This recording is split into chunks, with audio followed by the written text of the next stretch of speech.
నాగేశ్వర్ కుటుంబం లేదా ఆయన అభిమానులు కోర్టును ఆశ్రయించాలని నా సూచన. ఇది సాక్షి డిజిటల్ పేపర్లో వచ్చింది. నేను మీ ముందు ఓకే. వీళ్ళెవరు పార్టీస్ కాదు కదా రాజకీయాల్లో. పార్టీసా వీళ్ళు? కాదు కాదు, ఎవరు పార్టీస్ కాదు కదా. మరి అసలు ప్రశ్న ఎందుకు? ఇప్పుడు ఒక పార్టీ అధికారికంగా కేసు పెడితేను, ప్రభుత్వం అన్నిటికంటే ముఖ్యం, ప్రభుత్వం కేసు పెడితే ప్రభుత్వం ఇట్లా చేయటం కరెక్ట్ కాదు.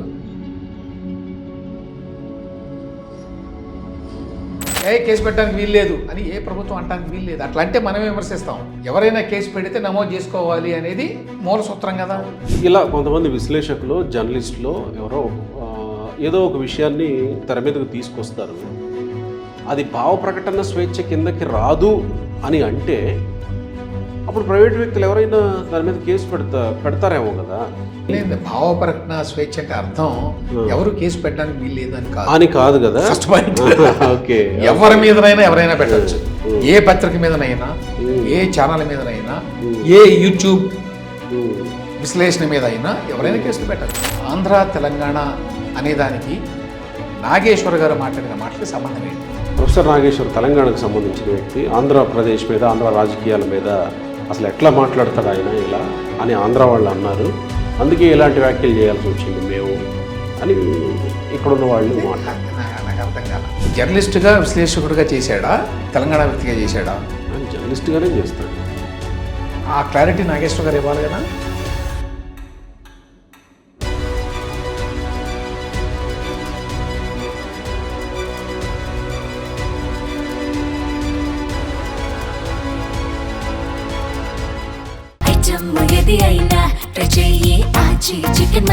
ఆచి చికెన్ మసాలా.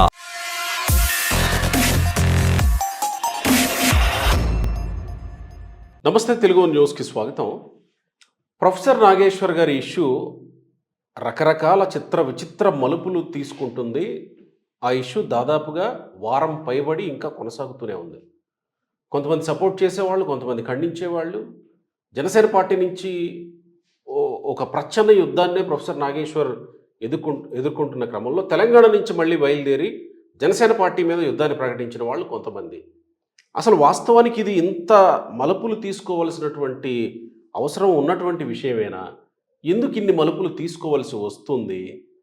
జర్నలిస్ట్గా తన భావాల్ని, పత్రికా స్వేచ్ఛని వెల్లడించాలి అని అనుకున్నప్పుడు, భావ ప్రకటన స్వేచ్ఛతో మాట్లాడాలి అనుకున్నప్పుడు ఆయన మాట్లాడింది కరెక్టేనా? భావ ప్రకటన స్వేచ్ఛ కిందకు అది వస్తుందా? సీనియర్ జర్నలిస్టులు, తెలుగులో ప్రత్యేకంగా జర్నలిస్టులుగా చాలా పెద్ద పేరున్నటువంటి వాళ్ళు కూడా ఎందుకు స్పందిస్తూ వస్తున్నారు?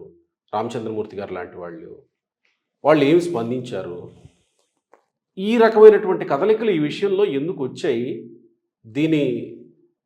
ఇది ఏ తీరం చేరబోతోంది? తెలంగాణ, ఆంధ్ర వరకు వచ్చింది, దీని తీరం ఎటు? తర్వాత విగ్రహాలు వ్యవహారం కూడా తెర మీదకి వచ్చింది. కందుల రమేష్ గారు సీనియర్ జర్నలిస్ట్ అనే కంటే ప్రొఫెషనల్ జర్నలిస్ట్ అని నేను అంటాను. అందరినీ బహుశా అనలేమేమో ఆ మాట, ఆయన అనొచ్చు. సో కందుల రమేష్ గారు మనతో ఉన్నారు, వారితో మాట్లాడదాం.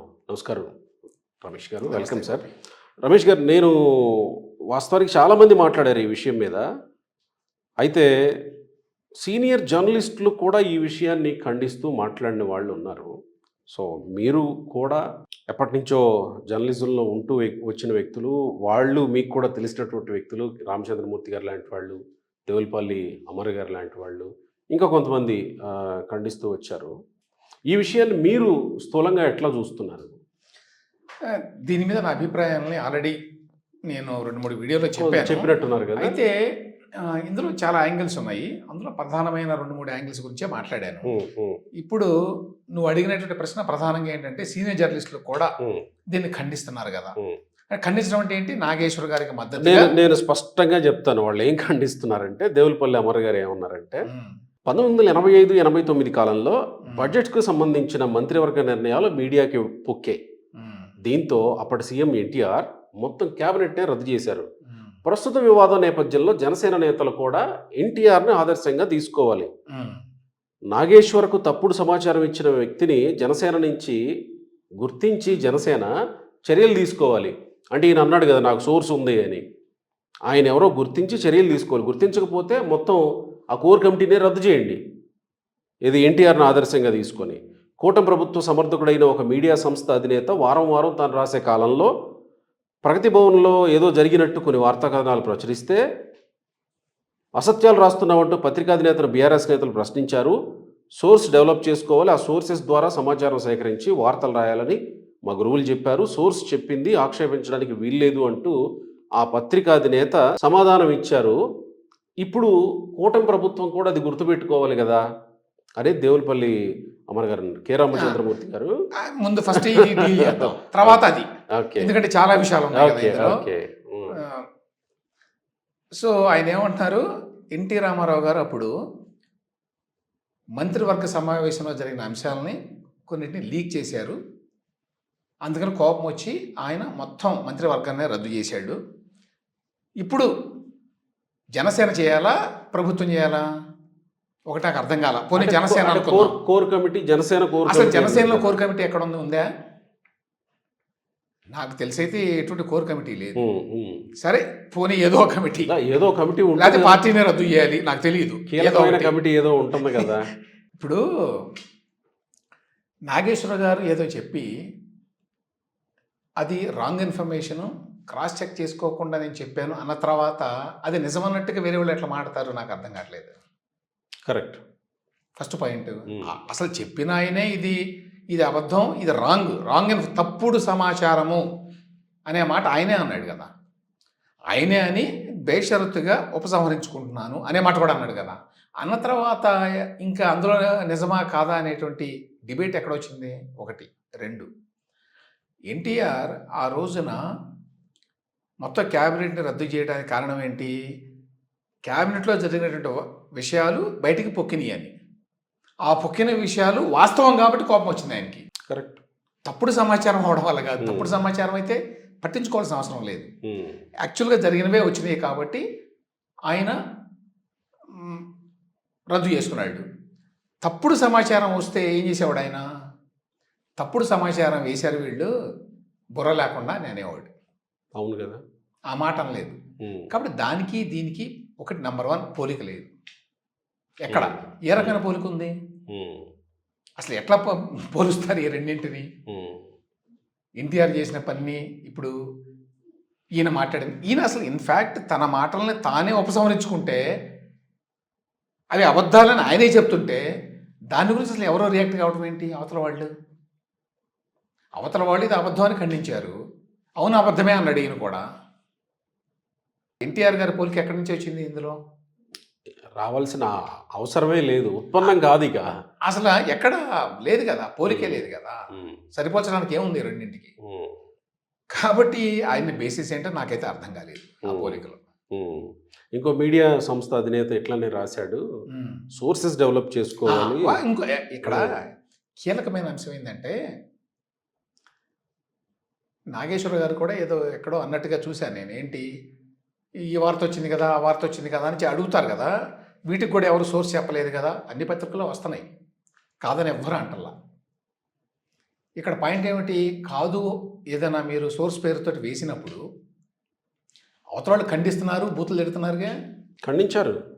ఇట్లాంటివి వచ్చినప్పుడు ఫర్ ఎగ్జాంపుల్ ఆంధ్రజ్యోతిలో వచ్చినాయండి కొన్ని, ఇది తెలంగాణకు సంబంధించిన అంశాలు వచ్చినప్పుడు, అప్పుడు కేసీఆర్ గారు ముఖ్యమంత్రిగా ఉన్నప్పుడు, మరి బీఆర్ఎస్ పార్టీ అధికారంలో ఉన్నప్పుడు ఖండించారు.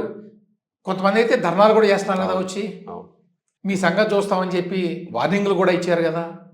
ఇదేమిటో ఇప్పటిదాకా అసలు మేము ఏ రకమైనటువంటి మాటలు మాట్లాడినా అవతల వాళ్ళు ఏమీ స్పందించలేదు, మీరు కూడా స్పందించొద్దు అని ఎట్లా అంటారు? ఒకటి. రెండోది, అసలు ఈ మొత్తం వ్యవహారంలో నాకు అర్థం కానిది, మేమేదో ఒక మాట అంటాము, ఏదో ఒక స్టేట్మెంట్ ఇస్తాము, ఏదో ఒక ఎక్స్పోజే బయట పెట్టినట్టుగా చెప్తాము, అవతల వాళ్ళు ఎవరు రియాక్ట్ కావడానికి వీలు లేదు అని ఎట్లా అంటారు? నాకు అసలు అర్థం కాలేదు. ఏంటి దానికి అర్థం ఏంటి?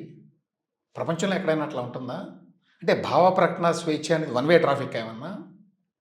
నాకెంత ఉందో మీకు అంతే ఉంటుంది, మన ఇద్దరికి ఎంత ఉందో ఇక్కడ నిలబడిన ఇద్దరు కెమెరామెన్లకు అంతే ఉంటుంది, ఏమి తేడా లేదు. అంటే బేసిక్గా చాలా మంది ఏమనుకుంటారంటే, ఓహో జర్నలిస్టులు అంటే వీళ్ళకి ఏదో ప్రత్యేకమైన ఏమీ లేదేమో, చాలా మందికి తెలియదేమో. సాధారణ పౌరులకి ఏ రకమైన భావ ప్రకటన స్వేచ్ఛ ఉందో భారతదేశంలో రాజ్యాంగం ప్రకారం అదే జర్నలిస్టులకు ఉంది, ప్రత్యేకంగా ఏమీ లేదు. ఇన్ఫ్యాక్ట్ అమెరికాలో ప్రత్యేకంగా ఉంది. ఓకే. అమెరికాలో ప్రెస్ ఫ్రీడమ్ అనేది ప్రత్యేకంగా రాజ్యాంగంలో మెన్షన్ చేశారు. ఇండియాలో అది కూడా లేదు. కానీ ఇండియాలో ఎవరైనా సరే, భారతదేశంలో ఏ వ్యక్తికైనా సరే భావ ప్రకటన స్వేచ్ఛ ఉంది. ఆ భావ ప్రకటన స్వేచ్ఛలో నుంచే పత్రికా స్వేచ్ఛ వచ్చింది. పత్రికా స్వేచ్ఛ అనేది ఒక ప్రత్యేకమైన పదార్థమేమీ కాదు. ఈ పత్రికా స్వేచ్ఛ అనేది భావ ప్రకటన స్వేచ్ఛ నుంచి వచ్చింది కాబట్టి దానికి అర్థం ఏంటి? ఈ భావ ప్రకటన స్వేచ్ఛ అందరికీ ఉంది, ప్రతి వ్యక్తికి ఉంది. సో కేవలం జర్నలిస్టే అక్కర్లేదు ఒక అభిప్రాయం చెప్పడానికి.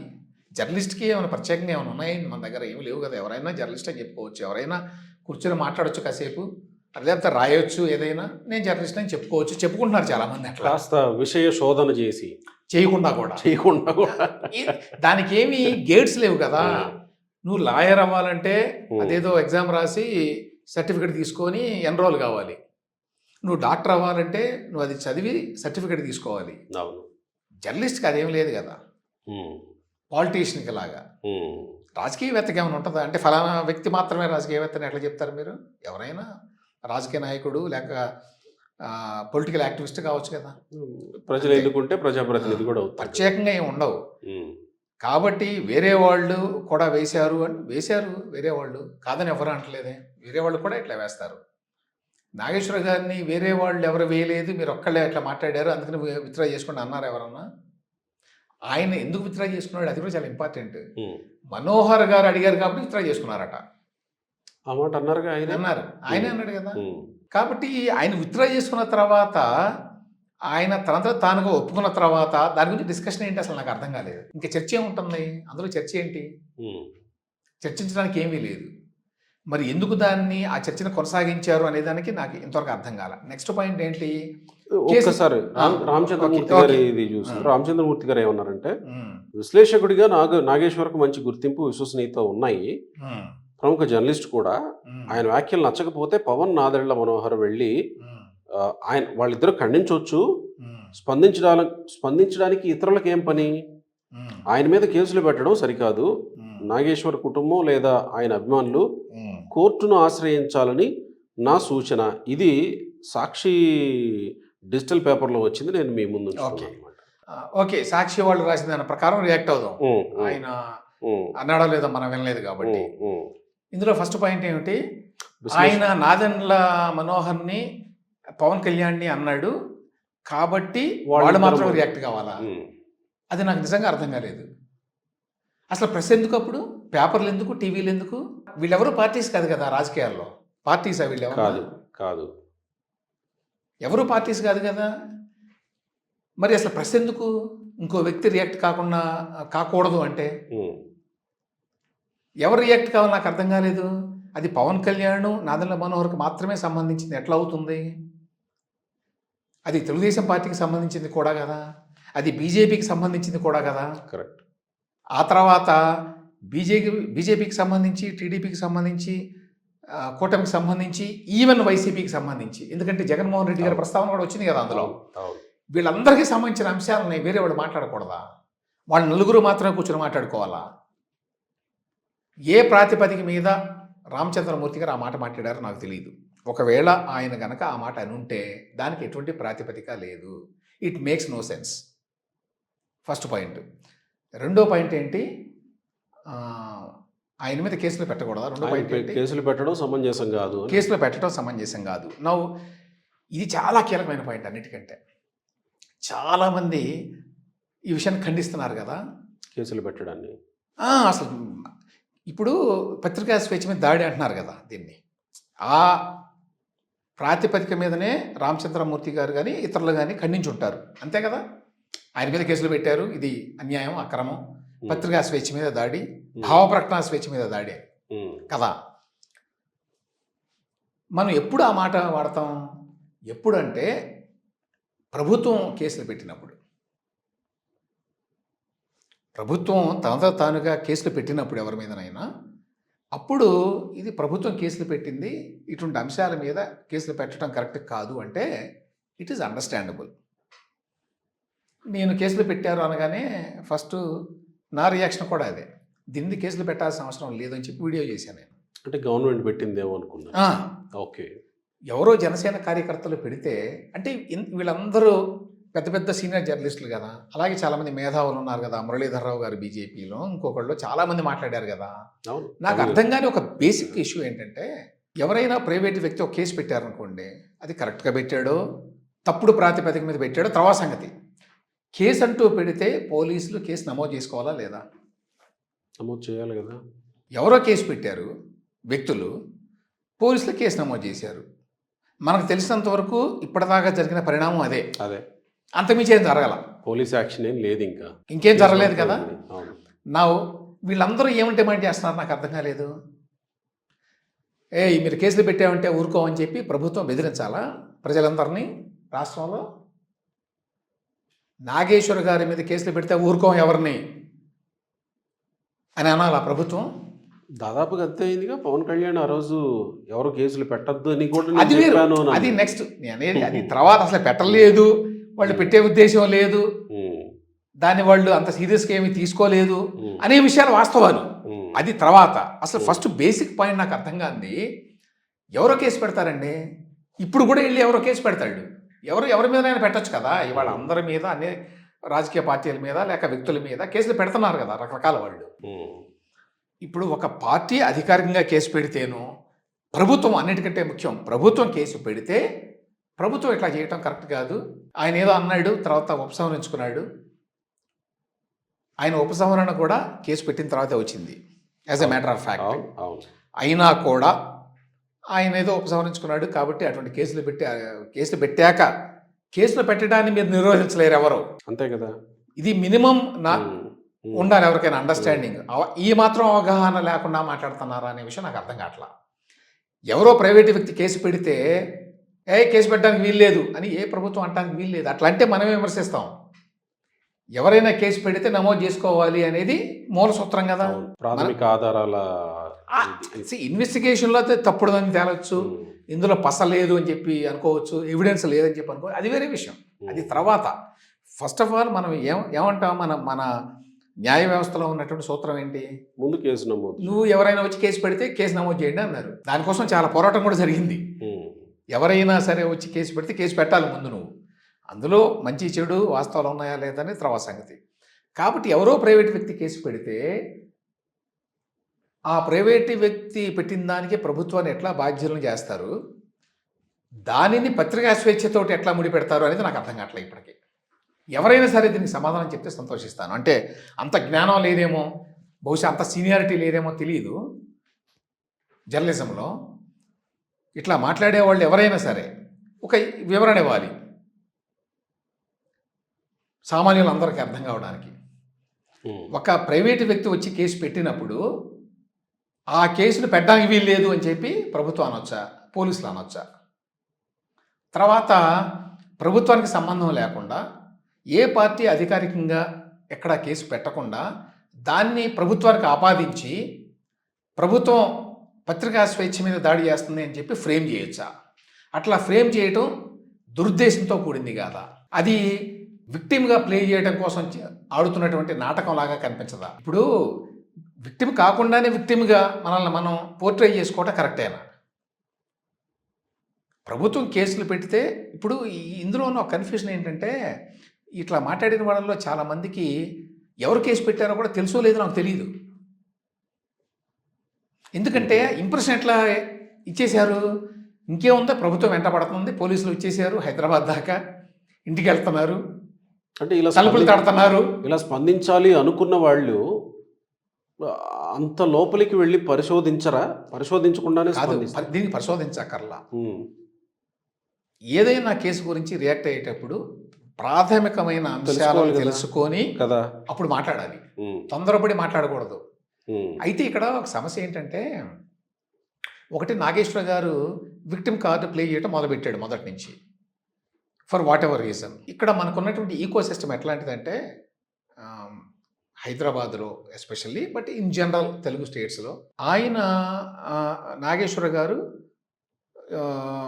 ఒక వామపక్ష భావజాలం నుంచి వచ్చిన వ్యక్తి.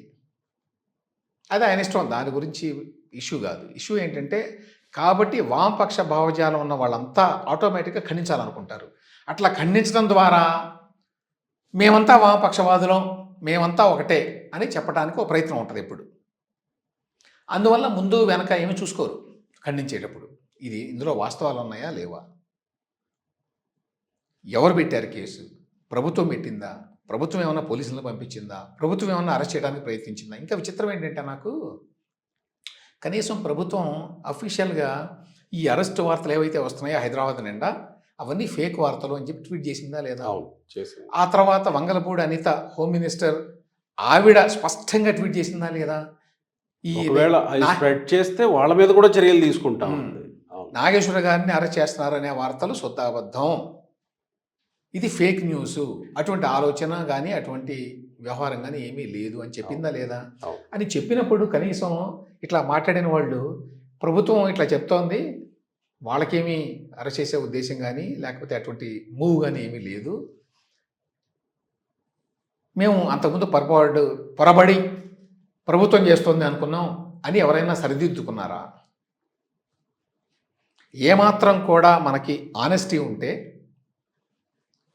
సరిదిద్దుకోవాల్సిన అవసరం లేదా. మనం ఊరికే అనవసరంగా ప్రభుత్వాన్ని బ్లేమ్ చేశాం కదా, అవసరమైనప్పుడు బ్లేమ్ చేయాలి, ఉన్నదానికి లేని దానికి బ్లేమ్ చేయకూడదు కదా. కాబట్టి ఈ సీనియర్ జర్నలిస్టులు అందరూ కూడా ఈ రకమైన ప్రకటనలు ఎందుకు చేశారు, దానికి ప్రాతిపదిక ఏంటి, ఏ రకంగా భావ ప్రకటన స్వేచ్ఛకి ఈ అంశానికి ముడిపెడతారు, ముడిపెట్టడానికి వీల్లేదనేది నా ఉద్దేశం అండి. And I'm willing to actually debate with any so called senior journalist ఆ విషయంలో. అంటే ఎవరో ఊరికే ఏమంటాం, అరుపులు కేకలు వేసేవాళ్ళు కాదు. ఎవరైనా సబ్జెక్ట్ మాట్లాడదలుచుకుంటే నిజంగా సిన్సియర్గా పెద్దవాళ్ళు ఎవరైనా సరే, ఇట్లా ఖండించిన వాళ్ళు, ఇది ఖండించదగ్గ విషయం అనుకున్న వాళ్ళు, అంటే వాస్తవానికి డిబేట్ జరగాల్సిన అవసరం కూడా ఉంది అని నేను ఆల్రెడీ పెద్ద ఆర్టికల్ కూడా రాశాను సబ్స్టాక్లో దీని గురించి. ఏ రకంగా భావ ప్రకటన స్వేచ్ఛతో దీన్ని ముడిపెట్టడం కరెక్ట్ కాదు. It has nothing to do with freedom of expression issue. ఏ రకంగా చూసినా కూడా అది ఎప్పుడవుతుంది ఫ్రీడమ్ ఆఫ్ ఎక్స్ప్రెషన్ ఇష్యూ, ఒక అభిప్రాయాన్ని ఒక వ్యక్తి, ఒక విశ్లేషకుడు వ్యక్తం చేశారు, దాని మీద ప్రభుత్వం రియాక్ట్ అయ్యి ఆయన మీద కేసు పెట్టి ఆయన జైల్లో పెట్టింది, అప్పుడు భావ ప్రకటన స్వేచ్ఛకి సంబంధించిన అంశం అది. వీటిల్లో నేను చెప్పినటువంటి ఈ మొత్తం ఫుల్ స్టాక్ ఏదైతే ఉందో అదంతా జరిగిందా, ఏం జరగాల. విశ్లేషకుడు గారు తన అభిప్రాయం వ్యక్తం చేశాడు, అక్కడి నుంచి మళ్ళీ రూట్ మారింది, ఆయన ఉపసంహరించుకున్నాడు, అంతే. ఈ మిగతా ప్రభుత్వం నుంచి ఎటువంటి స్పందన లేదు దాని మీద. అవునా కాదా. ఇలా కొంతమంది విశ్లేషకులు, జర్నలిస్టులు ఎవరో ఏదో ఒక విషయాన్ని తెర మీదకు తీసుకొస్తారు, అది భావ ప్రకటన స్వేచ్ఛ కిందకి రాదు అని అంటే అప్పుడు ప్రైవేట్ వ్యక్తులు ఎవరైనా దాని మీద కేసు పెడతారేమో కదా. ఇప్పుడు సహజంగా జర్నలిస్టులు బోల్డ్ అనే విషయాల్ని, భావ ప్రకటన స్వేచ్ఛ అంటే అర్థం ఎవరు కేసు పెట్టడానికి వీల్లేదు అని కాదు కదా. First point. ఓకే, ఎవరి మీదనైనా ఎవరైనా పెట్టచ్చు, ఏ పత్రిక మీదనైనా, ఏ ఛానల్ మీదనైనా, ఏ యూట్యూబ్ విశ్లేషణ మీద అయినా ఎవరైనా కేసులు పెట్టచ్చు. సో తర్వాత దానికి సంబంధించిన సోర్సెస్ ఏంటి, ఆధారాలు ఏంటి అనేది నిరూపించుకోవాల్సి వస్తుంది. కేసులు పెట్టడానికి ఎవరిని నిరోధించలేరండి. ఇక్కడ మనం మాట్లాడుతుంది ప్రభుత్వం చేసిందా లేదా అనే దాని మీద.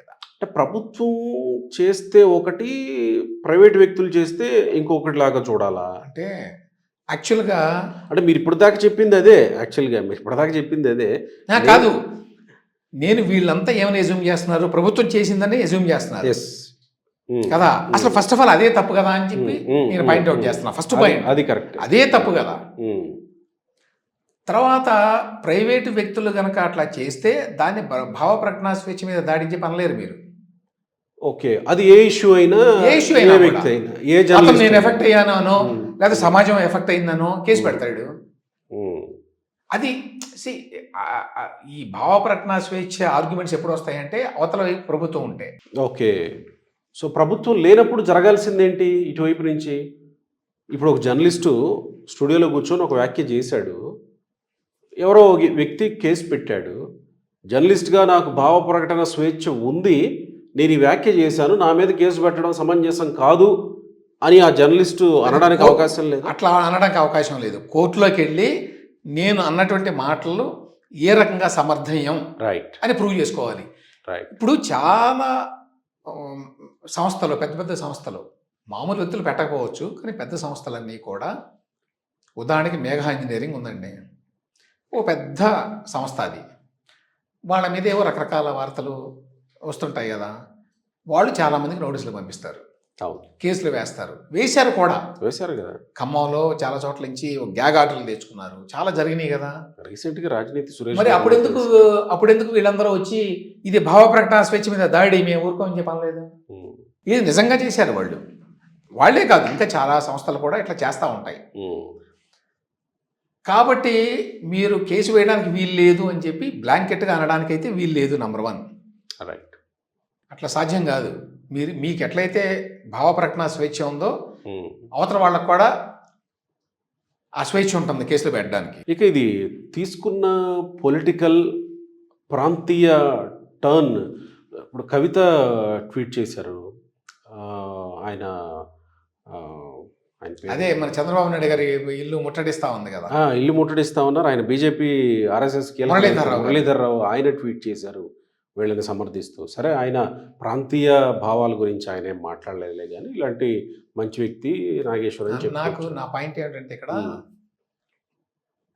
కవిత ఆ మాట అన్నది, ఆవిడ తన సొంత రాజకీయ ప్రయోజనాల కోసం మళ్ళీ ప్రాంతాల మధ్య చిచ్చు పెడదామనే ఉద్దేశంతో ఆ మాట అని ఉండొచ్చు. అంతకుమించి ఇంకో రీజన్ లేదు కదా. అది చంద్రబాబు నాయుడికి ఏంటి సంబంధం దీంతో? నా ప్రశ్న సింపుల్గా, నాగేశ్వర గారి ఇష్యూ తోటి చంద్రబాబు నాయుడు గారికి ఏం సంబంధం? చాలామంది తర్వాత జర్నలిస్టులు కూడా తిట్టారు కదా చంద్రబాబు నాయుడిని. ఏంటి సంబంధం? ఎక్కడ ఉంది లింకు? చెప్తే వింటాను, నేను తెలుసుకుంటాను. ఆయన నాగేశ్వర గారు మాట్లాడిన మాటల వల్ల డ్యామేజ్కి గురయ్యాడు. ఆయన పాత్ర అంతే. కరెక్ట్, బాధితుడు అంతకుమించి ఇంకేం లేదు కదా. అట్నుంచి రియాక్షన్ రెస్పాన్స్ ఏం లేవు కదా. మరి ఎందుకు బ్లేమ్ చేస్తారు? ఎందుకు కవిత గారు చంద్రబాబు నాయుడు గారి ఇంటిని చుట్టుముడతారు? నాకు అసలు అర్థం కాల. కేసీఆర్ గారి ఇల్లుని ఫామ్ హౌస్ని ఎందుకు చుట్టుముట్టరు ఇదే ఇష్యూలో? నాగేశ్వర గారికి అన్యాయం జరుగుతుంది కదా, కాబట్టి అందరి ఇల్లు చుట్టుముట్టాలి కదా. చుట్టుముట్టాలంటే ఒక రీజన్ ఉండాలి కదా. కరెక్ట్. ఏంటి రీజను? అంటే దారిని పోయేవాళ్ళు ఎవరో అరెస్ట్ చేస్తున్నారు అని చెప్తే వెంటనే రియాక్ట్ అవుతారా? ఏం బాధ్యత లేదా? తెలుసుకోవాలి కదా, అంత తొందరపాటు ఎందుకు? తర్వాత మురళీధర్ రావు గారు లాంటి వాళ్ళు కూడా నాగేశ్వర గారు మేధావి అని ఏదో అంటారు. నాగేశ్వర గారు మేధావి, సీనియర్ జర్నలిస్టు, విశ్లేషకుడు, ప్రొఫెసర్గా పనిచేశారు, ఎమ్మెల్సీగా పనిచేశారు కొన్నాళ్ళు. దానికి దీనికి సంబంధం ఏంటి? కాదని ఎవరు అనలేదుగా. వాటిని ఎవరు ఏమన్నా కాదు అని అంటే మీరు ఏమైనా చెప్పాలి అవన్నీ. దానికి దీనికి ఏం సంబంధం లేదు. ఎవరో జనసేన మరి చెప్తున్నారు, జనసేన కార్యకర్త అని పెట్టింది, అది కూడా మనకు తెలియదు. పేపర్లో వచ్చిన దాన్ని బట్టి జనసేన కార్యకర్త ఎవరో కాకినాడలో పెట్టారు. దానికి మీరు ప్రభుత్వానికి శుద్ధులు చెప్పడం ఏంటి? ఎందుకు శుద్ధులు చెప్తారు? ఎవరికి శుద్ధులు చెప్తున్నారు? నా పాయింట్ ఏంటంటే, ఈ శుద్ధులు చెప్తున్నారు కదా, పత్రికా స్వేచ్ఛ, భావ ప్రకటన స్వేచ్ఛ, ఆయన చాలా పెద్ద జర్నలిస్టు, ఆయన విశ్లేషకుడు, ఆయన్ని ఇట్లా చేయకూడదు, ఎవరు చెప్తున్నారు ఇవన్నీ? ఎవరిని ఉద్దేశించి మాట్లాడుతున్నారు మీరు? ఏపీ ప్రభుత్వాన్ని ఉద్దేశించి. ఇప్పుడు నాగేశ్వర గారు కూడా ప్రభుత్వం తన మీద ఏదో కక్ష సాధింపు చర్యలకు పాల్పడుతుంది అనేటువంటి భావాన్ని కలిగించడానికే పదే పదే ప్రయత్నించారు. అది నాకు అర్థం కావట్లా ఎందుకో. అంటే మీరు కేసులు పెడితే పెట్టుకోండి, మీరు అరెస్ట్ చేస్తే చేసుకోండి, ఎవరిని ఉద్దేశించి అన్నారు? మీరు మాట్లాడదలుచుకుంటే ఎవరైతే కేసు పెట్టాడో ఆ జనసేన కార్యకర్త ఎవరో అతనితో మాట్లాడుకోండి. కానీ దాన్ని ఏమంటారు? ఇన్సిన్యువేషన్ అంటారు ఇంగ్లీష్లో. ఇన్సిన్యువేషన్ అంటే ఏంటంటే, మీరు పేరేం చెప్పరు, కానీ మీరు ఎవరిని గురించి అంటున్నారో అందరికీ తెలుసు. మీరు ఎవరిని ఉద్దేశించి ఈ మాటలు మాట్లాడుతున్నారు? ఎవరిని ఉద్దేశించి మాట్లాడుతున్నారు? ఏపీ ప్రభుత్వాన్ని ఉద్దేశించి, చంద్రబాబు నాయుడు ఉద్దేశించి మాట్లాడుతున్నారు.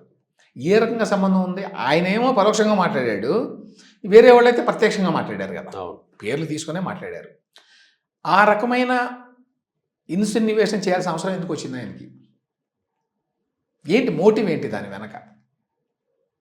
నిజంగా కేసు పెడితే మీ మీద ఇదిగో ఈ ప్రభుత్వం కేసు పెట్టింది, చంద్రబాబు నాయుడు గారు ముఖ్యమంత్రిగా ఉండి కేసు పెట్టాడు అని అంటే అది కొంతవరకు ఎవరైనా అర్థం చేసుకుంటారు. ఈవెన్ దో ముఖ్యమంత్రికి నేరుగా సంబంధం ఉన్నా లేకపోయినా. ఇప్పుడు నాగేశ్వర్ గారు అలా మాట్లాడడం తర్వాత వెనుక ఇంకొక పాయింట్ చెప్తా, మర్చిపోతాను నేను. ఒక పాయింట్ పదే పదే నాగేశ్వర్ గారు మీరు కేసులు పెట్టుకోండి, నేను మాత్రం ఈ ఈ ప్రభుత్వంలో ఉన్నటువంటి లోపాలను ఎండగట్టి చావనైనా చేస్తాను. ప్రశ్నిస్తూనే ఇది ఎట్లా ఉందంటే అవతల వాళ్ళు ఏం మాట్లాడకుండానే, ఇప్పుడు నేను గతంలో ఏదో వీడియోలో కూడా చెప్పాను, ఏదో సినిమాలో చూశాను, ఎప్పుడో గుర్తుంది నాకు కొంచెం, అది బ్రహ్మానందం డైలాగ్. నువ్వు వచ్చి ఏంటి సార్ బాగున్నారా అని అడుగుతావు, మేము ఎందుకు బాగుంటామయ్యా, మేము బాగున్నాం అని నేను తగదా పెట్టుకున్నాను అనుకో నీతోటి, దానికి అసలు ఏంటి అర్థం ఏంటి?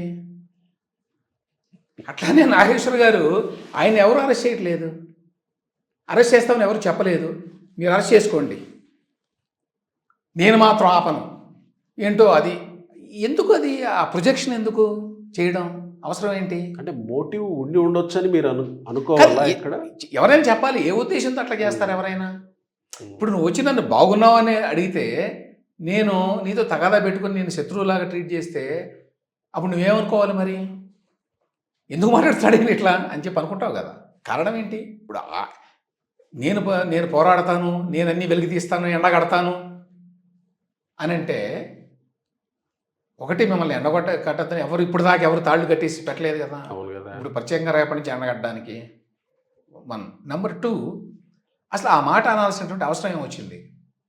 ఎందుకంటే వాళ్ళు ఎవరు కేసు పెట్టలేదు మీ మీద, వాళ్ళు ఎవరు అరెస్ట్ చేయలేదు. ఎవరైతే జనసేన కార్యకర్త ఎవరో ఆ వ్యక్తి ఎవరో పెట్టాడో ఆయన్ని ఆయన్ని మరి ఎండగట్టాలి కదా. మీరు పెట్టిన వాళ్ళ మీద ఎండగట్టాలి. ప్రభుత్వానికి సంబంధం ఏంటి? తర్వాత ఇంకొకటి చాలామంది తెలియని విషయం ఏంటంటే, ఆ కేసులు ఉంచుతారో తీసేస్తారో ఏమైనా చేస్తారో మీ ఇష్టం అని ఇట్లా మాట్లాడుతున్నారు. ఏంటో నాగేశ్వర్ గారు కూడా మాట్లాడారు, ఆ కేసులు ఉంచుతారో ఎత్తేస్తారో అని. ఆయన ఉద్దేశం ఎత్తేయాలని. ఎవరైనా కూడా ఒక ప్రైవేట్ వ్యక్తి ఒక కేసు పెడితే దాన్ని ఇన్వెస్టిగేషన్ చేసి ఇందులో ఏమీ లేదు అని ఒక నిర్ధారణకు వస్తే అప్పుడు పోలీస్ స్టేషన్ పరిధిలోనే వాళ్ళు ఆ కేసుని కొట్టేయచ్చు, అంటే తీసేయచ్చు దాన్ని. అప్పుడు కూడా కేసు పెట్టిన వాళ్ళకి కోర్టుకు వెళ్ళడానికి అవకాశం ఉంటుంది. నా కేసుని వీళ్ళు అక్రమంగా కొట్టేశారు ఇన్వెస్టిగేషన్ చేయకుండా వెళ్తారు, చాలాసార్లు జరుగుతుంటుంది అది. కాబట్టి ప్రభుత్వం ఇష్టారాజ్యంగా, నాగేశ్వర గారు చాలా సీనియర్ జర్నలిస్టు, వారికి మురళీధర్రావు గారు సపోర్ట్గా వచ్చారు, కొండుబట్ల రామచంద్రమూర్తి గారు సపోర్ట్గా వచ్చారు, దేశంలో చాలామంది పెద్దలు, మహానుభావులు, ఎంతో సీనియర్ జర్నలిస్టులు, మేధావులు, ఆలోచనాపరులు, వామపక్షవాదులు, ఇట్లాంటి వాళ్ళందరూ వచ్చి మాట్లాడారు. కాబట్టి మేము కేసు విచారించాం, మేము తీసేస్తాం ఈ కేసుని, ఆయన మీద పెడతావు నువ్వు అని తీసేయడానికి వీల్లేదు. ఈ విషయం వాళ్ళకు కూడా తెలుసు, ఇట్లా మాట్లాడిన వాళ్ళకు కూడా తెలిసి ఉంటుందని నేను అనుకుంటున్నాను. అట్లా తీసేయడానికి వీల్లేదు. ప్రభుత్వం కనుక తనంతట తానుగా పెడితే ఆ అవకాశం ఉంటుంది, వేరే వాళ్ళు పెడితే అవకాశం ఉండదు. తర్వాత ఇప్పుడు నువ్వు అదే అడగబోతున్నావు అనుకుంటా, పొలిటికల్గా ఇప్పుడు అంటే ప్రాంతీయ అసమానతలు, ప్రాంతీయ భావాలు రెచ్చిపోయి రెచ్చగొట్టేసి మాట్లాడుతూ ఉన్నారు కదా. సరే, వాళ్ళు కొంతమంది, అంటే నేనేమంటానంటే ఇదంతా ఇలాంటి ఎజెండా ఒకటి ఉంది అని తెలిసి ఆ రోజు ప్రొఫెసర్ నాగేశ్వర్ గారు ఆ రౌండ్ టేబుల్ సమావేశానికి వచ్చినట్టు అనుకోవాలా, లేక ఆయనకి తెలియక వచ్చి దాంట్లో ఇరుక్కున్నాడేమో అని అనుకోవాలా? తెలియదు, మనకు తెలియదు, దాని మీద నేను వ్యాఖ్యానించలేను. ఎందుకంటే ఆయన మనసులో ఏముందో మనకేం తెలుసు. అంటే ఎందుకంటే అక్కడ ఏం జరిగినా బాధ్యుడు ఆయనే అవుతాడు కదా, అది ఆయన తెలుసుకోవాలి. ఇక్కడ పాయింట్ ఏమిటంటే, అసలు అటువంటి సమావేశం పెట్టాల్సిన అవసరం ఏమొచ్చింది? ప్రభుత్వం పెడితే కదా మీరు ఖండించాలి. అసలు అక్కడ ప్రభుత్వమే కేసు పెట్టనప్పుడు ఎవరిని మీరు ఖండిస్తారు? నాకు అసలు అర్థం కాలేదు ఇప్పటికీ కూడా. ఎవరిని ఖండిస్తున్నారు మీరు అసలు అక్కడ? తర్వాత సరే పోనీ అదో ఫ్యాషనబుల్ కదా ప్రభుత్వాన్ని ఖండించడం తీవ్రంగా, సరే ఖండించారు అనుకుందాము. దాంతోపాటుగా అది తెలంగాణ మీద ఆంధ్ర దాడిగా ఎట్లా చూస్తారు దాన్ని? అసలు ఏంటి దానికి దీనికి సంబంధం ఏంటి? ఆంధ్ర తెలంగాణ అనేదానికి నాగేశ్వర గారు మాట్లాడిన మాటలకి సంబంధం ఏంటి? అంటే అన్నారు ఎవరో, ప్రొఫెసర్ నాగేశ్వర్ తెలంగాణకు సంబంధించిన వ్యక్తి, ఆంధ్రప్రదేశ్ మీద, ఆంధ్ర రాజకీయాల మీద అసలు ఎట్లా మాట్లాడతాడు ఆయన ఇలా అని ఆంధ్ర వాళ్ళు అన్నారు, అందుకే ఇలాంటి వ్యాఖ్యలు చేయాల్సి వచ్చింది మేము అని ఇక్కడున్న వాళ్ళు మాట్లాడారు. నాకు అర్థం కాల, ఎవరు మాట్లాడారు? ఒక 5 పేర్లు చెప్పండి. ఆంధ్రాలో పెద్ద పెద్ద జర్నలిస్టులు, రాజకీయ నాయకులు, మేధావులు మాట్లాడిన వాళ్ళు నాకు తెలిసి ఎవరు మాట్లాడలేదు. ఒకవేళ ఇప్పుడు పాయింట్ ఏమిటంటే ఒకవేళ మాట్లాడితే ఆంధ్ర వాళ్ళందరూ తెలంగాణ ఇష్యూస్ మీద ఎందుకు మాట్లాడతారు అని ఎదురు ప్రశ్నించవచ్చు. కానీ అది కాదు కదా ఇక్కడ జరిగింది. తెలంగాణ వ్యక్తి మీద ఆంధ్ర దాడి అని ప్రొజెక్ట్ చేశారు దాన్ని. ఏ రకంగా అది అవుతుంది? నాగేశ్వర గారు ఈ వ్యాఖ్యలు చేసినప్పుడు, లేక ఇట్లాంటి వందల వేల వ్యాఖ్యలు చేసినప్పుడు జర్నలిస్టుగా విశ్లేషకుడిగా చేశాడా, తెలంగాణ వ్యక్తిగా చేశాడా? ఆయన జర్నలిస్ట్గానే చేస్తాడు. ఆ క్లారిటీ నాగేశ్వర గారు ఇవ్వాలి కదా.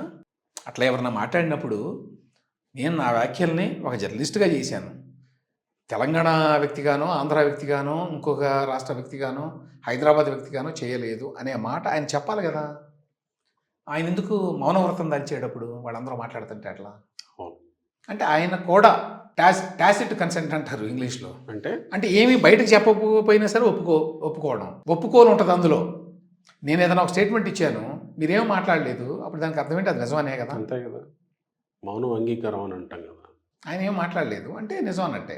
అంటే నాగేశ్వర్ లాంటి సీనియర్ జర్నలిస్టు, మేధావి, ఈ విషయంలోకి ప్రాంతీయ వాదనలు ఎందుకు తీసుకొస్తారు? అసలు ఎక్కడ సంబంధం ఏంటి? ప్రాంతీయ వాదన ఏంటి? మన గొడవ ప్రభుత్వంతో అని ఆ విషయాన్ని ఒక్కసారి కూడా అనలేదు ఆయన. అదే ఆశ్చర్యం నాకు. ఒకవేళ ప్రభుత్వంతో తగదబడినా అర్థం ఉందో కొంతవరకు, కరెక్ట్. అది కూడా బేసిస్ లేదనేది నా వాదన. అది పక్కన పెడదాం. ఓకే, చంద్రబాబు నాయుడిని తిట్టుకోండి, ప్రభుత్వాన్ని తిట్టుకోండి, ఆ గవర్నమెంట్ని. కానీ అసలు ఇది ఆంధ్ర ఇనప బోట్ల కింద నెరిగిపోతున్నారని ఏదో పెట్టారు పోస్టర్ కూడా వెనక. ఇంకెంతకాలం తెలంగాణ గొంతుకలపై ఆంధ్ర ఇనుప బూట్లు అంటే నాగేశ్వర గారు నాది తెలంగాణ గొంతుక అని ఒప్పుకుంటున్నారా? అంటే యాజ్ ఏ జర్నలిస్ట్ ఎవరైనా ఇంక్లూడింగ్ మీ ఒక జర్నలిస్ట్గా వ్యాఖ్యానిస్తాం అని చెప్పి వ్యాఖ్యానిస్తాం as a matter of fact. అంతే కదా. అంతేగాని తెలంగాణ వ్యక్తి ఆంధ్ర వ్యక్తి అనేది అందులో ఉండదు. సడన్గా ఎప్పటి నుంచి నాగేశ్వర గారు తెలంగాణ గొంతుకయ్యాడు? వాళ్ళందరూ అది మాట్లాడుతుంటే ఆయన దాన్ని సరిదిద్దకపోవడం ఏంటి? ఇప్పటికీ ఆశ్చర్యకరంగా ఉంది. ఇంకా గమ్మత్ ఏమిటంటే ఎవరైతే ఖండించారో ఇంతకుముందు మేధావులంతా, వాళ్ళు బయటకు వచ్చి మళ్ళీ ఇది ప్రభుత్వంతో చేస్తున్న యుద్ధం అనుకొని మేము ఎన్ని మాట్లాడాము, ఇది ప్రాంతీయ తత్వం కింద మారుస్తున్నారు, ప్రాంతాల మధ్య ఏదో వైరుధ్యం ఉన్నట్టు, ఒక ప్రాంతం మీద మరొక ప్రాంతం దాడి చేస్తున్నట్టు దీన్ని అభివర్ణిస్తున్నారు, అది తప్పు, అది కరెక్ట్ కాదు, మేము దాన్ని ఖండిస్తున్నాం అని ఒక్కరైనా స్టేట్మెంట్ ఇచ్చారా? నాకు తెలిసి ఇవ్వలేదు. అవును. ఎందుకు ఇవ్వలేదు? అంతకుముందు ఇచ్చారు కదా, చాలా ఆవేశపడి ఇచ్చేశారు కదా. ఇది ఎక్కువ డ్యామేజ్ చేస్తుంది కదా సమాజానికి. నాగేశ్వర గారి మాటలకి రెండు ప్రాంతాలకి ఏమైనా సంబంధం ఉందా అసలు? పోనీ అవతల కేసులు పెట్టిన వాళ్ళు ఎవరైనా తెలంగాణ వ్యక్తి ఇటువంటి కామెంట్లు చేశాడు కాబట్టి అరెస్ట్ చేయండి అని పెట్టారా? కాదు కదా. తెలంగాణ వాళ్ళు చేయకూడదు కాబట్టి మేము కేసు పెడుతున్నామని పెట్టలేదు కదా. ఎవరు పెట్టలేదు కదా. అట్లా పెట్టినా చెల్లదు కదా, అది లీగల్గా చెల్లదు కదా. అది మనం ఎటువంటి దురదృష్టకర వాతావరణంలో ఉన్నామని చెప్పడానికి ఈ మొత్తం ఎపిసోడ్ ఒక ఉదాహరణ అని చెప్పి నేను అనుకుంటున్నాను. ఇందులో చాలా నువాన్సెస్ ఉన్నాయి, చాలా గ్రహించాల్సిన అంశాలు ఉన్నాయి. అదేంటంటే మనం ఎంతో మేధావులు, పెద్దవాళ్ళు, పెద్ద పెద్ద జర్నలిస్టులు అనుకున్న వాళ్ళు కూడా ఎంత సంకుచితంగా ఆలోచిస్తారు, ఎంత ఇమ్మీడియట్ ప్రయోజనాల కోసం, తమని తాము అభ్యుదయవాదులు అని చెప్పుకోవడం కోసం ఆరాటపడతారు, అసలు విషయాన్ని మర్చిపోతారు, నిజాన్ని చెప్పడానికి ధైర్యం ఉండదు అనేది ఒక అంశం అయితే, రెండవది మనం ఏది పడితే అది మాట్లాడవచ్చు, దానికి ఎవరైనా రియాక్ట్ అయితే అది నా భావ ప్రకటన స్వేచ్ఛకి విఘాతం అని చెప్పి మాట్లాడితే, గమ్మత్ ఏంటంటే సీనియర్ జర్నలిస్టులు కూడా దానికి వత్తాసు పలకడం. ఇప్పుడు నేను ఒక స్టేట్మెంట్ ఇచ్చాను, దాని వెంటనే నువ్వు ఖండిస్తావు, ఖండించే అధికారం నీకు ఉంటుంది కదా. దాన్ని ఖండించవచ్చు, దాన్ని నువ్వు ఖండాలుగా నరకొచ్చు, నేను చెప్పే ప్రతి అంశాన్ని, అధికారం అందరికీ ఉంటుంది కదా. అదేదో కొద్దిమంది వ్యక్తులకు మాత్రమే ఉండేటువంటి ప్రత్యేకమైన హక్కు లాగా మాట్లాడతారేంటి? అది నాకు అర్థం కాల. మనం ఎన్నైనా మాట్లాడచ్చు, అవతల వాళ్ళు ఏం మాట్లాడకూడదు అని చెప్పి ఎట్లా అంటారు అనేది నాకు అర్థం కాలేదు. ఒకటి. రెండవది, ఒక అంశంలో వెళ్ళేటప్పుడు అందులో బేసిక్ ఫ్యాక్ట్స్ ఉంటాయి కదా. నాగేశ్వర గారి విషయంలో అరెస్టు లాంటి వార్తలు వచ్చినప్పుడు ఏంటి ఇందులో ఉన్న బేసిస్ ఏంటి అని తెలుసుకోవాలి కదా. నాగేశ్వర గారికి ఫోన్ చేసి అడిగి అప్పుడు మీరు రియాక్ట్ అవ్వాలి కదా. ఏమంటే మిమ్మల్ని అరెస్ట్ చేశారా, చేయబోతున్నారా, పోలీసులు వచ్చారా, మీ ఇంటి దగ్గర ఉన్నారా, ఆంధ్ర పోలీసులు వాళ్ళు వచ్చిన వాళ్ళు రాలేదని, వాళ్ళు ఆంధ్ర వాళ్ళు కాదని ఆయనే క్లారిటీ ఇచ్చాడు మళ్ళీ మీడియా ముఖంగా. ఎవరు? ప్రొఫెసర్ నాగేశ్వర్ ఎప్పుడు ఇది డీజీపీ గారి దగ్గరికి వెళ్ళినప్పుడు, డీజీపీ గారి దగ్గరికి వెళ్ళి వచ్చిన తర్వాత రోజు వెళ్ళొచ్చిన కానీ ఆ వార్తలు వచ్చింది ఆ రోజు కదా. ఆ రోజు వచ్చాయి. డీజీపీ గారి దగ్గరికి వెళ్ళి, ఇన్ఫాక్ట్ డీజీపీ గారి దగ్గరికి ఎందుకు వెళ్ళారంటే రక్షణ కోసం అని కదా. ఎందుకంటే ఈ ఆంధ్ర పోలీసులు వస్తున్నారు అని, ఆంధ్ర పోలీసులు వస్తే కాళ్ళు ఎరగొడతాం ఎక్కడికని కూడా మాట్లాడారు కదా చాలా మంది. సరే, అది వేరే సబ్జెక్ట్ అనుకోండి, ఆ తీవ్రవాదంలోకి మనం వెళ్ళక్కర్లా.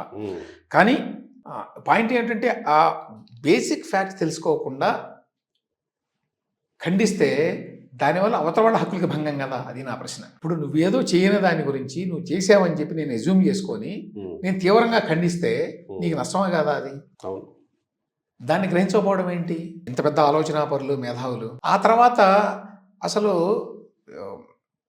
ప్రైవేటు వ్యక్తులు ఎవరో కేసు పెడితే ప్రభుత్వం ఏం చేయలేదు. దానికి వాళ్ళు చేయగలిగింది ఒకటే, ఇమ్మీడియట్గా రియాక్ట్ అయ్యి అరెస్ట్ చేయకపోవడం. అదొకటే చేయగలరు వాళ్ళు. దీన్ని ఏదో ఇన్వెస్టిగేషన్ చేద్దాం, తొందరగా ఉంది అని ఆపటం దాన్ని. అదే కదా చేసింది వాళ్ళు.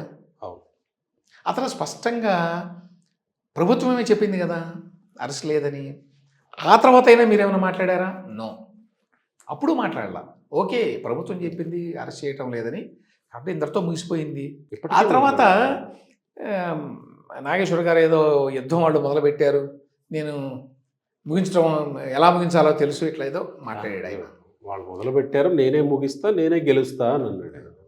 గెలవచ్చు, ఎందుకంటే అంత మేధావులంతా ఆయన తరఫున ఉన్నారు కాబట్టి గెలవచ్చు. తెలియదు, మేధావులు, సీనియర్ జర్నలిస్టులు అందరూ ఉంటారు కాబట్టి. కాకపోతే ఇక్కడ అర్థం కాని విషయం ఏంటంటే, రాజకీయ పార్టీలు వాళ్ళ మధ్య గొడవలు ఉంటాయి. రాజకీయ పార్టీలతోటి జర్నలిస్టులు లేక విశ్లేషకులు యుద్ధాలు చేస్తారా? ప్రభుత్వంతో యుద్ధం చేయొచ్చు. పార్టీల పాలసీల గురించి లేదా పార్టీల అంతర్గత రాజకీయాలకు సంబంధించి జర్నలిస్టులు తగాదా ఎందుకు పడతారు? వాటిని రిపోర్ట్ చేస్తారు, వాటి గురించి విశ్లేషిస్తారు, అంతే కదా. తగాదా పడం కదా ఎవరు. ఆ తగాదాలోకి ఎందుకు వెళ్తాడు ఆయన? నాకు అర్థం కాదు. అది జర్నలిస్ట్ ఒకవేళ నిజంగానే బీజేపీ వాళ్ళు జగన్మోహన్ రెడ్డి గారిని ప్రేమిస్తున్నారు, చంద్రబాబు నాయుడు గారిని ద్వేషిస్తున్నారు అనుకుందాం. దాని గురించి మన అభిప్రాయం మనం చెప్పొచ్చు. అంతేగాని మనం అందులోకి వెళ్ళి వాళ్ళ రాజకీయాల్లోకి వెళ్ళి దాన్ని ముగించే కార్యక్రమాన్ని మనం చేపట్టం కదా. ఆయన నేను ఎలా ముగించాలో తెలుసు అని అంటే ప్రాంతీయ తత్వాలు తీసుకొచ్చి ముగించాలని నాకు అర్థం కాల. ఓహో, ఇదే ముగింపు అనుకుంటున్నట్టు తెలియదు నాకు. ఐఎమ్ జస్ట్ వండరింగ్ అంతే. దీన్ని ఆంధ్ర తెలంగాణ మధ్య తగాదాగా, ఒక పోరుగా, తెలంగాణ వాయిస్ని ఆంధ్ర పెత్తందారులో, మరి ప్రభుత్వాలో, మరి ఆంధ్ర ప్రజలో ఎవరో తెలియదు, వాళ్ళు తొక్కేస్తున్నారు అనేటువంటి ఫ్రేమింగ్ చేయడం ద్వారా ముగిద్దాం అనుకున్నారా? విచిత్రం ఏంటంటే ఒక ఇద్దరు కాంగ్రెస్ ఎమ్మెల్యేలు కూడా మాట్లాడుతూ వచ్చారు ఇదే విషయాన్ని, ప్రాంతీయవాదంతో. మరి వాళ్ళు మరి అందులో దాని వెనక ఏమన్నా రాజకీయపరమైన ఆలోచనలు ఉన్నాయేమో తెలియదు మనకి. అంటే దానివల్ల వచ్చే లాభం ఏంటో కూడా నాకు తెలియదు. ఏంటి లాభం ఏంటి? ఆంధ్రాలను తిడితే అప్పుడెప్పుడో వచ్చింది లాభం, ఇప్పుడేమొస్తుంది? ఏమైనా వస్తే నష్టం వస్తుంది, లాభం ఏమి రాదు కదా. అంటే ఆంధ్ర వాళ్ళని తిడితే బాగా తెలంగాణ వాళ్ళందరూ మనకు ఓటేస్తారు అని తెలియదు. దాని ఆ పొలిటికల్ యాంగిల్ ఏంటి అనేది నాకైతే ఏమీ అర్థం కాలేదు. ఒకవేళ ఉంటే గింటే చాలామంది మాట్లాడుతుంటారు ఏదో దీని వెనక ఏమైనా ఉందేమో పొలిటికల్ అని. సో ఇప్పుడు ఇంకా ఈ యుద్ధం ముగించడం అంటే ఏమో మరి యుద్ధం అంటే కాదు, ఎవరితో యుద్ధాన్ని ముగిస్తారు అనేది కూడా నాకు అర్థం కాల. తెలుగుదేశంతో, చంద్రబాబు నాయుడు తోటే, పవన్ కళ్యాణ్ తోటే. ఆయన టార్గెట్ చేసిన తెలుగుదేశం పార్టీనే. ఆ రోజు ఇంటర్వ్యూ మొత్తంలో ఈవెన్ దేవాంశ్ పేరు కూడా తీసుకొచ్చాడు ఆయన. తెలుగుదేశం పార్టీకి ఏ రకంగా సంబంధం ఉంది అని నేను ప్రశ్న ఇందాక అడిగాను. నాకు ఇప్పటికీ అర్థం కాని విషయం, ఏ రకంగా సంబంధం ఉంది?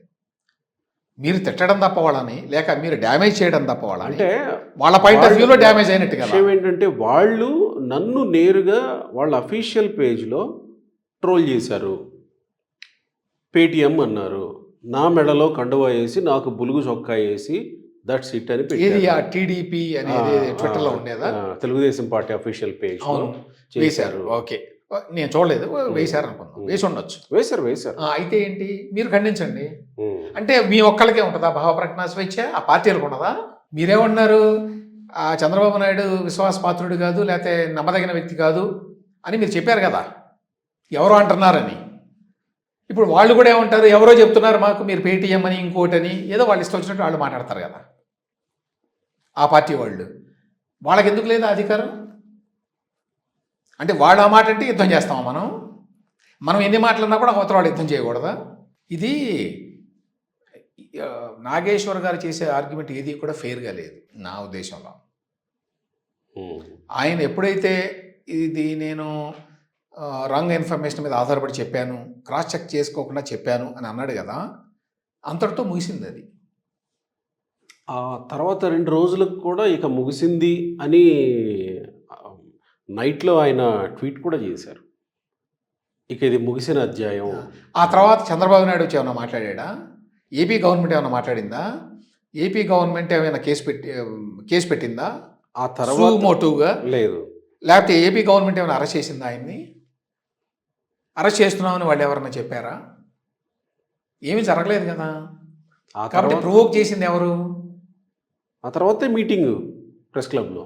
అంటే నేను అనుకుంటాను కొద్దిమంది ఎవరో మాట్లాడచ్చు, తెలంగాణలో ఉన్నటువంటి యావరేజ్ పర్సన్ ఎవరో కూడా నాగేశ్వర్ గారు మాట్లాడిన మాటలు, లేకపోతే వీళ్ళందరూ ఈ ప్రాంతీయ తత్వంతో మాట్లాడుతున్న మాటల్ని వాళ్ళు నమ్మరు. వాళ్ళు అటువంటి ఆలోచనతోనే లేరు అనుకుంటున్నాను నేనైతే, నాకున్న అవగాహన మేరకి. తెలంగాణలో సామాన్య జనం ఎవరైనా, సామాన్యులే కాదు మధ్యతరగతి కానీ ఎవరైనా కానివ్వండి, తెలంగాణలో ఉన్న ఒక average person, I don't think they actually believe in this kind of narrative. ఏంటి నేరేటివ్? నాగేశ్వర గారి మీద ఆంధ్రా దాడి అని ఏదైతే నేరేటివ్ క్రియేట్ చేస్తున్నారో, Nageswararao nobody believes it. Nageswararao అనే తెలంగాణ మీద ఆంధ్రా దాడి, అది ఎవ్వరు నమ్ముతారని అనుకోను. ఏదో కొద్దిమంది మాట్లాడవచ్చు వాళ్ళ ప్రయోజనాల కోసం. కానీ వాళ్ళు మాట్లాడడం కంటే, వాళ్ళు మాట్లాడడానికి ఊతం ఇచ్చినటువంటి నాగేశ్వర గారు, వాళ్ళని ఆ రకంగా అనుకునేట్టుగా చేసినటువంటి నాగేశ్వర గారి మీద నాకు ఇంత సీనియారిటీ ఉండి, ఇంత మరి విషయ పరిజ్ఞానం ఉండి ఆయన ఎందుకు ఇట్లా చేశాడు అనేది నాకు ఇప్పటికీ అర్థం కావట్లేదు. I'm really unable to comprehend ఏ ఉద్దేశంతో ఆయన ఇట్లా చేశాడు. ఫస్ట్ టైము ఆయన ఏదో అన్నాడు, తర్వాత ఇదేదో పెద్ద విషయంగా అవుతోందని ఉపసంహరించుకున్నాడు, అయిపోయింది. ఎందుకు దాని తర్వాత సాగదీయటమే కాదు, దాన్ని డిస్టార్ట్ చేశాడు ఆయన మొత్తం ఇష్యూని. ఎందుకు అట్లా డిస్టార్ట్ చేయాల్సిన అవసరం ఏమొచ్చింది? అంటే సడన్గా తెలుగుదేశాన్ని విలన్గా చూపిస్తే నేను తప్పించుకోవచ్చు ఇందులోంచేనా? తెలియదు. మరి ముగింపు అంటే ఇంకా అది ముగిసిందండి. అది ముగిసింది. ఇప్పుడు ఎవరో కావాలని దాన్ని యాక్చువల్గా ఏం చేశారంటే, ఈ ప్రాంతీయ తత్వాన్ని తీసుకొచ్చి, అంతకుముందు అసలు దాన్ని భావ ప్రకటన స్వేచ్ఛ అనేటువంటి వాదన ఏదైతే పెట్టారో ఆ వాదనలోనే పసలేదు. It doesn't actually apply to this particular issue. Number 1, ఏ రకంగా చూసినా కూడా. నంబర్ 2, దీన్ని ఎప్పుడైతే ప్రాంతీయ తత్వానికి దీన్ని దిగజార్చారో ఇష్యూని, అప్పుడే దానికి పోయింది. ఇంకా దానికి ఎటువంటి విలువ లేదు ఆ చర్చకి. ఇక ఆయన ఏమన్నా బయటకు వచ్చి ఏమన్నా ప్రకటన చేస్తారేమో చూడాలి. ఇక దీని మీద ఇంకా ప్రకటనలే మరి ఏమో తెలియదు ఇప్పుడు ఏం చేస్తున్నారు. అంటే రెగ్యులర్గా తన పని తాను చేసుకుంటున్నారు, రెగ్యులర్ అనాలిసిస్ చేసుకుంటున్నారు. దీని మీదే మళ్ళీ ప్రత్యేకంగా ఏం మాట్లాడలేదు. సో ఇంకా ముగిసిపోయినట్టే. అది ఎప్పుడో ముగిసింది. దాన్ని ఏమనాలి, ముగియకుండా చేసింది నాగేశ్వర్ గారే. I don't know why. లైవ్లో ఉంచారు. Right sir, thank you.